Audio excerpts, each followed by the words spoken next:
I'm at the My Mall construction site. As you can see, the build-up area is around 429,000 square feet. We have around 730 parking spaces over here, and at the backside of the mall, the parking spaces are already ready.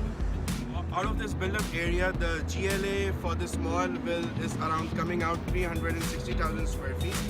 The left side, we have big retail giant boxes divided into 5 parts, which includes the grand restaurant, the giant electronics store, and the home furnishing store. The right side of the mall, we are making a community mall, which includes an hypermarket, around 80,000 square feet of the hypermarket space, and then we have a community mall inside. We will be having a grand family entertainment. We will be having fashion stores, services to serve the entire community, and then a massive food court. Also, we will be having cinema comprising of 6 screens.